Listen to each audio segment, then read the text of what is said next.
Hello students, welcome to the another class. In the last video lecture of this chapter, we have discussed about the cell cycle, cell division की में कौन सी phases होंगी. उसमें हमने phases discuss की थी कि एक तो वो होती है जिसमें सेल डिवीजन की तैयारी करती है, जिसको हम बोलते हैं प्रिपरेटरी फेज, इंटरफेज या रेस्टिंग फेज, और दूसरी होती है मल्टीप्लिकेटिव फेज जिसके अंदर एक्चुअल डिवीजन होगा. मैंने उस क्लास में भी बताया था स्टूडेंट्स आपको कि जो प्रिपरेटरी फेज है, जो इंटरफेज है, इसको हम नाम तो रेस्टिंग फेज दे रहे हैं, लेकिन इसका मतलब कतई ये नहीं है कि सेल इस फेज में रेस्ट में है. यहाँ सेल क्या होती है, सेल इज हाईली एक्टिव, वो अपने डिवीजन की तैयारी कर रही होती है. सेल का साइटोप्लाज्म ग्रो कर रहा है, सेल का कंटेंट डबल हो रहा है, उसके प्रोटीन्स डबल हो रहे हैं. तो स्टूडेंट्स अब हम जो बेसिक सेल डिवीजन के मेथड्स हैं, दैट इज माइटोसिस, मियोसिस, उनको डिस्कस करेंगे. तो आज की क्लास में हम माइटोसिस को स्टार्ट कर रहे हैं. After that we will discuss meiosis. तो माइटोसिस, अगर इसकी डिस्कवरी की बात करें कि माइटोसिस सबसे पहले किसने देखा था, तो if we talk about plant cell, plant की बात करें तो प्लांट में साइंटिस्ट हुए स्ट्रासबर्गर, उन्होंने सबसे पहले इसको ऑब्जर्व किया था. तो in plant it was first studied और discovered by Strasburger. If we talk about animals, अगर एनिमल्स की बात करें तो एनिमल्स में सबसे पहले इसको किसने ऑब्जर्व किया था, it was observed and discovered by the scientist Flemming. Flemming ने डिस्कवर किया था. अब क्या होता है देखिए माइटोसिस के अंदर, एक और देख लेते हैं हम. जो टर्म है, term mitosis was also given by the scientist Flemming. जो टर्म है माइटोसिस, ये भी किन्होंने दी थी, फ्लेमिंग ने ही दी थी. अब देखिए स्टूडेंट्स क्या होता है इसके अंदर, जो माइटोसिस है it occurs in both haploid as well as diploid cell. Haploid क्या होता है स्टूडेंट्स, अगर सपोज कीजिए जो क्रोमोसोम है वो एक एक सेट प्रेजेंट है उसका, तो उसको हम एन से लिखेंगे, तो इसको हम क्या कह देते हैं, हैप्लॉइड ऑर्गेनिज्म. अगर सारे क्रोमोसोम के डबल सेट हैं तो उसको हम लिखेंगे 2n से, और ऑर्गेनिज्म को क्या कह देंगे, डिप्लॉइड ऑर्गेनिज्म. अगर 3 सेट है तो 3n लिखेंगे, ऑर्गेनिज्म को क्या कह देंगे, ट्रिप्लॉइड. जैसे हम ह्यूमंस की बात करते हैं, हमारे अंदर टोटल कितने क्रोमोसोम्स होते हैं, 46, और ये पेयर्स में प्रेजेंट होते हैं, तो हम कहेंगे 23 क्या होते हैं, पेयर्स. हमारे अंदर क्या मिलेंगे, टोटल 46 क्रोमोसोम और 23 पेयर्स. तो पेयर्स में है तो ह्यूमंस क्या है, डिप्लॉइड है. मोस्टली ऑर्गेनिजम्स क्या होते हैं, डिप्लॉइड ही होते हैं. हैप्लॉइड सिर्फ उनमें क्या मिलते हैं, गैमेट्स ही मिलते हैं. ये हम मियोसिस में देख लेंगे डिप्लॉइड से हैप्लॉइड कैसे बने. तो माइटोसिस दोनों में होगा, हैप्लॉइड ऑर्गेनिज्म में भी होगा, सेल्स के अंदर भी होगा, डिप्लॉइड सेल के अंदर भी होगा. और एज ए रिजल्ट हैप्लॉइड का माइटोसिस होगा तो इसके माइटोसिस से 2 सेल बनते हैं. माइटोसिस से 2 सेल बनते हैं और दोनों में क्रोमोसोम नंबर उतना ही जाएगा जितना पेरेंट सेल में है.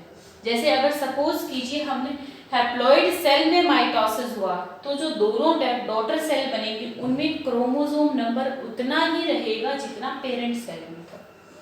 दूसरा एग्जांपल लीजिए, डिप्लॉइड सेल है. डिप्लॉइड सेल है, इसमें भी अगर माइटोसिस हुआ स्टूडेंट्स तो क्या बनेंगी, 2 सेल बनेंगी, और दोनों सेल में क्रोमोसोम नंबर उतना ही रहेगा, chromosome as well as DNA amount उतना ही रहेगा जितना पेरेंट सेल में था. तो यहाँ भी जो डॉटर सेल बन रही हैं वो कैसी होंगी, वैसी ही होंगी जैसी पेरेंट सेल है. अगर हम डीएनए और क्रोमोसोम्स की बात करें तो सेम पेरेंट सेल में होगा, सेम डॉटर सेल में होगा.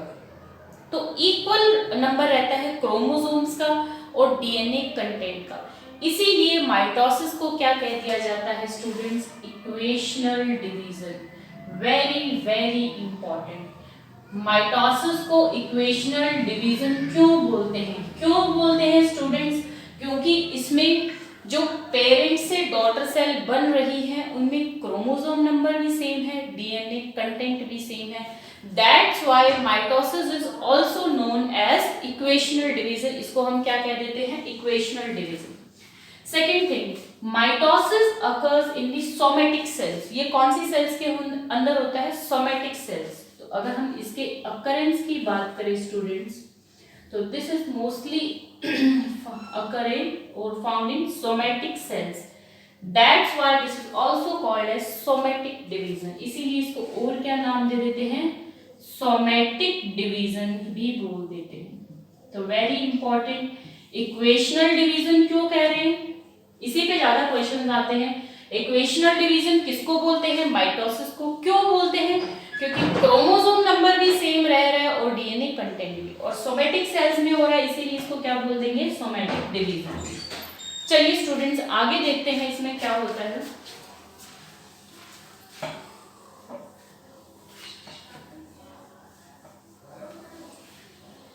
जैसे ये हमने एक डिप्लॉयड सेल ली student, this is a diploid cell. इसमें डिवीजन कैसे होगा उसको हम डिस्कस करते हैं। ये एक डिप्लॉयड सेल है, 2 एंड। तो अगर हम डिवीजन की बात करें तो हमने सेल साइकिल की 2 फेजेस की थी, प्रिपरेटरी और मल्टीप्लिकेटिव। तो पहले क्या आएगी इसकी? Preparatory phase, interphase. पहले ये किससे होके गुजरेगा? इंटरफेज। और इंटरफेज में भी कौन कौन सी फेजेस आएंगी? जीवन जिसके अंदर क्या हुआ था? ऑर्गेनेलिज डबल हुई थी, सेल का साइटोप्लाज्म डबल हुआ था, एनर्जी सिंथेसाइज हुई थी सेल डिवीजन के लिए। फिर एंटर करेगी सेल एस फेज में। एस फेज जिसके अंदर एक्चुअल काम होता है, क्या होता है? डीएनए का कंटेंट डबल हो जाता है, क्रोमेटिन डबल हो जाता है, हिस्टोन प्रोटीन्स डबल हो जाते हैं, सेंट्रियोल डबल हो जाता है। Then cell enters into G2 और रेस्ट ऑफ द ऑर्गेनेलिज, बचे हुए प्रोटीन आरएनए ऑर्गेनेलिज कहाँ डबल होंगे? G2 फेज में। तो सेल है वो पहले इन फेजेस से होके गुजरेगी, G1 phase, S, G2 phase से। अब उसके बाद इन फेजेस, जैसे इन फेजेस को क्रॉस कर लिया सेल, अब ये किस में एंटर करेगी students? This will enter in the M phase. ये किस में एंटर करेगी स्टूडेंट? M फेज में, मल्टीप्लिकेटिव फेज में। और M फेज में हमने किया था सेल एक, पहले तो सेल का क्या होगा? कैरियोकाइनेसिस। क्या होगा स्टूडेंट्स? कैरियोकाइनेसिस। और देन उसका क्या होगा? साइटोकाइनेसिस। पहले सेल का कैरियोकाइनेसिस होगा, फिर साइटोकाइनेसिस। और कैरियोकाइनेसिस में सेल कहां कहां से होके, कौन कौन से 4 फेजेस से होके गुजरेगी? That is prophase, metaphase, anaphase and telophase. तो कैरियोकाइनेसिस में सेल अब इन चारों फेजेस से होके गुजरेगी। फाइनली सेल के अंदर क्या होगा? साइटोकाइनेसिस होगा। कुछ हम एक्चुअल जो माइटोसिस में हम इन चारों स्टेप्स को स्टडी करेंगे, मियोसिस में भी इन चारों को, कि कैसे एक्चुअल सेल का न्यूक्लियस डिवाइड कर है। उसको करने से पहले हम कुछ और चीजें करते हैं स्टूडेंट्स। जैसे अगर हम एनिमल सेल की बात करें, if we talk about animal cell, तो एनिमल सेल में स्टूडेंट्स क्या होता है? सेंट्रियोल होता है। Centriole is present, centriole present होता है। अगर हम बात करें प्लांट सेल की, प्लांट सेल में सेंट्रियोल नहीं होते, सेंट्रियोल इज एब्सेंट। तो एनिमल सेल में तो क्या होगा? जैसे ये सेल है तो एस फेज में क्या हुआ? सेंट्रियोल डबल हो गया। अब जो दोनों सेंट्रियोल हैं वो अपोजिट पोल्स पे चले जाएंगे और इनके बीच में जो माइक्रोट्यूब्यूल्स है, ट्यूबुलिन प्रोटीन, वो इनके बीच में क्या बना देते हैं? इस तरह से स्पिंडल फाइबर्स। और यहाँ इसके चारों तरफ भी इस तरह से क्या बन जाती हैं? Aster rays. तो देखिए इस सेंट्रियोल के चारों तरफ कैसी अपीयरेंस आ रही है? स्टार जैसी अपीयरेंस आती है। तो एनिमल सेल में जब सेल डिवाइड करता है तो कैसी स्टार जैसी शेप आती है। इस तरह के डिवीजन को हम बोलते हैं एम्फीएस्ट्रल, या कैसा है ये? This is central. स्टार जैसा दिख रहा है तो इसको हम क्या बोलते हैं? एम्फीएस्ट्रल या सेंट्रल।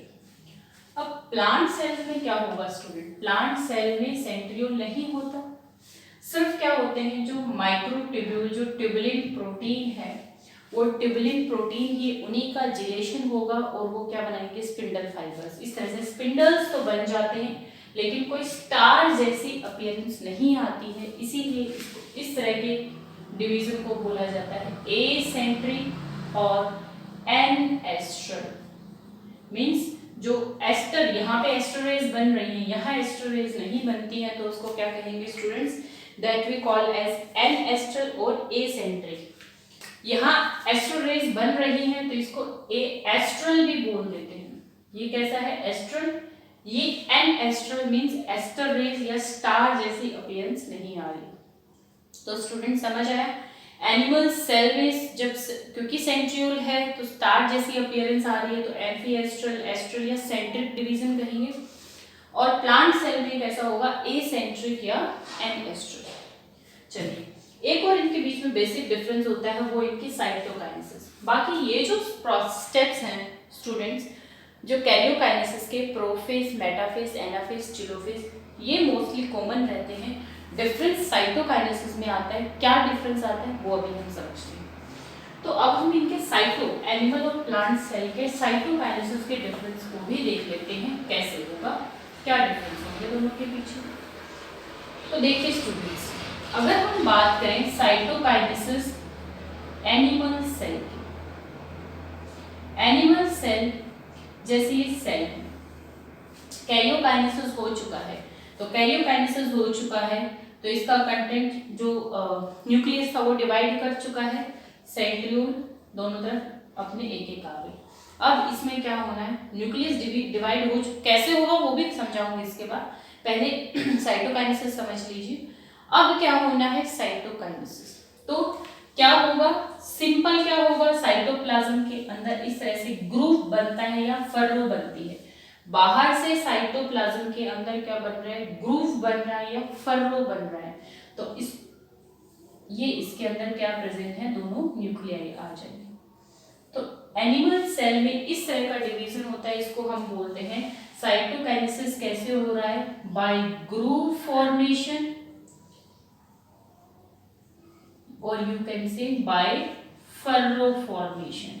क्या बन रहा है, बाहर से ग्रूव बन रही है या बाहर से क्या बन रही है, फर्रो बन रही है। और ये ग्रूव या फर्रो कहाँ से बन रही है स्टूडेंट्स, बाहर से सेंटर की तरफ जा रही है, तो इसको क्या कहेंगे, दिस इज सेंट्रीपीटल। कैसी है, this is centripetal, means from periphery to centre. अब प्लांट सेल में देखिए स्टूडेंट्स, अब प्लांट सेल में हमें पता है, प्लांट सेल के बाहर से क्या होती है, टफ, हार्ड, रिजिड क्या प्रेजेंट होती है, सेल वॉल। अब उनकी तो जो सेल मेम्ब्रेन है, जो साइटोप्लाज्म है, उसके अंदर ग्रुप नहीं बन सकता क्योंकि उनमें तो क्या प्रेजेंट है, बाहर से टफ सेल वॉल प्रेजेंट है। अब इनमें साइटोकाइनेसिस कैसे होगा, अब इनमें न्यूक्लियाई डिवाइड कर चुका है, कैरियोकाइनेसिस हो चुका है, तो इसमें क्या होगा, हमने किया था सेल वॉल फॉर्मेशन में सेल प्लेट बनती है, तो इसमें क्या बनेगी, सेल प्लेट बनेगी। जहां हमने किया था गोल्जी बॉडीज आएंगी, वो यहाँ पे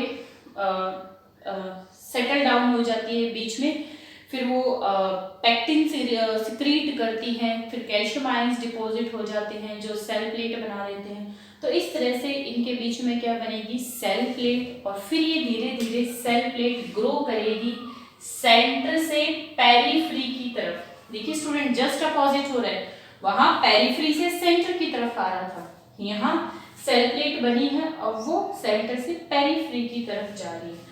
तो प्लांट सेल में स्टूडेंट्स कैसा साइटोकाइनेसिस होता है, बाय सेल प्लेट फॉर्मेशन। कैसे होगा, बाय सेल प्लेट फॉर्मेशन।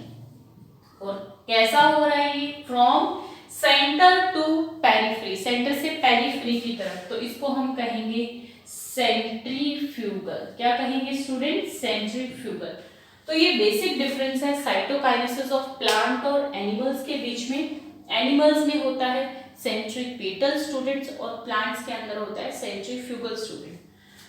तो आज की क्लास में स्टूडेंट्स हमने क्या क्या डिस्कस किया कि सेल जब डिवाइड करना है, माइटोसिस की बात कर रहे हैं, तो कौन कौन सी फेजेस आएंगे, इंटरफेज मोस्टली ये तो दोनों में ही कॉमन रहेंगे, माइटोसिस में भी और मियोसिस में, ये तो दोनों में ही कॉमन है। फिर कैरियोकाइनेसिस और साइटोकाइनेसिस। साइटोकाइनेसिस आज हमने देखा कि एनिमल सेल में कैसे होगा, प्लांट सेल में कैसे होगा। अब in the coming video lecture we will discuss the actual process of karyokinesis की जो मेजर कैरियोकाइनेसिस है, जो न्यूक्लियस डिवीजन है वो क्या कैसे होता है, क्या प्रोफेज में क्या होगा, मेटाफेज में क्या होगा, एनाफेज में क्या होगा, टेलोफेज में क्या होगा, कैसे अरेंजमेंट होगा, कैसे क्रोमोसोम सेपरेट करेंगे, कैसे सेल डिवाइड करेगी कि जो दोनों सेल हैं उनके अंदर क्रोमोसोम नंबर इक्वल रह जाए और डीएनए कंटेंट भी इक्वल हो जाए। ये थोड़ा सा लंबा है, आज के वीडियो लेक्चर में कंप्लीट नहीं हो पाएगा, तो ये हम जो नेक्स्ट हमारा वीडियो लेक्चर होगा कल इसको डिस्कस करेंगे। टिल देन आप इसको अच्छे से रीड कीजिए और लर्न कीजिए।